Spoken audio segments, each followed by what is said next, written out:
बिस्मिल्लाहिर्रहमानिर्रहीम नहमदुहु व नुसल्ली व नुसल्लिमु अला रसूलिहिल करीम। तमाम देखने और सुनने वालों को अस्सलामु अलैकुम व रहमतुल्लाहि व बरकातुहू।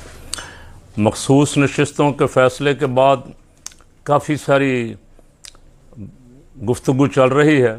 पाकिस्तान का आइन तब्दील किया जा रहा है, 27वीं तरमीम, 28वीं तरमीम, असम्बली की मुद्दत 7 साल की जा रही है, आर्मी चीफ़ की मुद्दत हयात की जा रही है, किसी की 10 साल की जा रही, किसी की 20 साल की जा रही।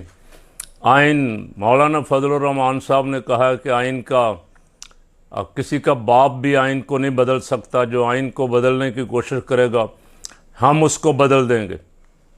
दबे लफ्ज़ों कुछ सियासतदान बोल रहे हैं, लेकिन मुझे हैरानगी है कि जमात इस्लामी अभी तक खामोश है, तहरीक लब्बैक खामोश है। क्या ये आइन की हिफाजत करना सिर्फ़ इमरान खान का मसला है? आइन की हिफाजत करना सिर्फ PTI की ज़िम्मेदारी? आइन अगर बदल गया तुम्हारी सब की सियासत तुम्हारे घर बैठ जाएगी, तुम्हारे साथ ही। जैसे आप पहले भी बैठे ही हुए हैं, आप निकलने के लिए तैयार नहीं हैं, आपकी सीटें छीन ली गई। हाफ़िज़ नईमुर्रहमान के साथ कराची में जो हुआ, लेकिन वो एहतजाज वाली तरफ नहीं आ रहे, जिससे साफ मतलब ये है कि वो भी इसी निज़ाम में रह के कुछ हिस्सा मांग रहे हैं कि कुछ हमें दे दो, हम इसी तरह इसी तनख्वाह पे काम करेंगे। तो भाई अब तो मसला सिर्फ सीटों का नहीं रहा, अब मसला 1-2 हुकूमतों का नहीं रहा, अब वो पूरे पाकिस्तान के आइन का हुलिया बिगाड़ने पे तुले हुए, और कोई उन्हें रोकने वाला नहीं। रोकने की कोशिश की 26वीं तरमीम, लेकिन आपने देखा उन्होंने बंदे ही उठा लिए। मौलाना को वैसे राज़ी कर लिया और बाकी बंदे उठा लिए, कुछ PTI के बंदे ख़रीद लिए। बिकाऊ माल हमारी सियासी जमातों में इतनी बड़ी तादाद में है कि जब चाहो ख़रीद लो, हर चीज़ बिकेगी। 2 आने कभी नारा लगता था 77 जब तहरीक चली थी, हर माल बिकेगा 2 आने।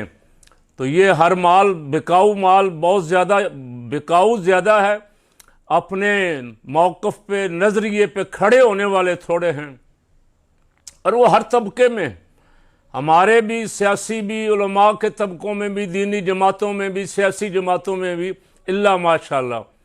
कहीं से चाय की दावत मिल जाए तो छलांगे मारते हुए जाते।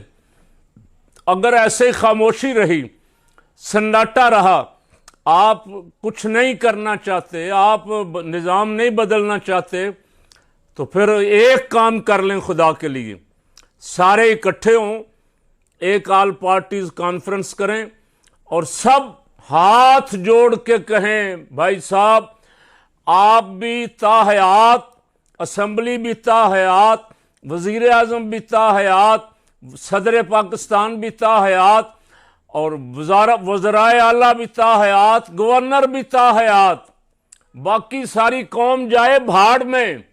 अब मियाँ साहब ने खुशखबरी सुनाई है कि 50% गैस की कीमतें और बढ़ाने लगे हैं। कौम पहले ही बेचारी जीने के लिए कोई रास्ता मांग रही है कि हमें जीने का राह मिल जाए, कुछ सांस लेने का मौका मिल जाए, लेकिन सवाल ही पैदा नहीं होता। उन्हें तरस आए।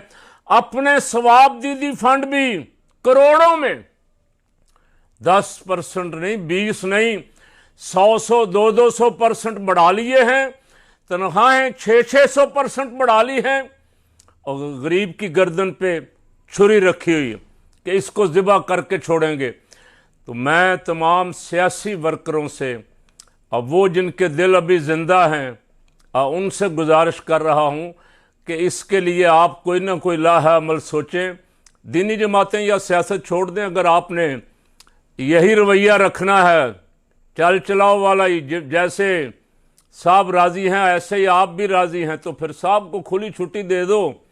जो साहिबान बैठे हुए हैं उनको खुली छुट्टी दे दो कि आपकी ख़ानदानी हुकूमतें हैं, ये मुल्क आपके बाप दादा की मीरास में आया था, बाकी कौम का इस पर कोई हक नहीं है, तुम्हारा ही हक है। तुम जो मर्ज़ी करो, बादशाहत करो, वज़ीर आज़म बनो, सदर बनो, तुम्हारी औलादें आगे, जितने बड़े बड़े मनसब हैं तुम्हारी औलादें ही संभालें, आवाम का यहाँ कोई हक नहीं है।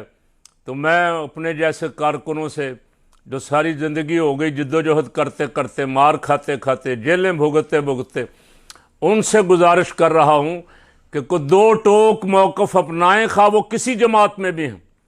नाम मैंने ऐसे 2-3 जमातों के ले लिए, चूँकि यही कुछ नाम आजकल अपनी जमात से भी कह रहा हूँ।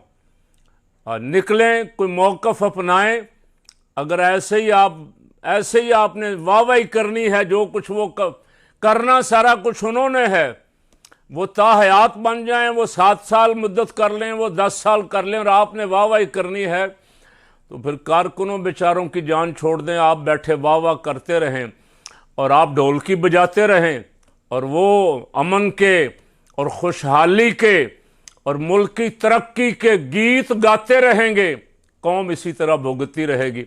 अल्लाह इस कौम की हिफाजत फरमाए, हमें अपना अपना फ़र्ज़ अदा करने की तौफ़ीक़ अता फरमाए।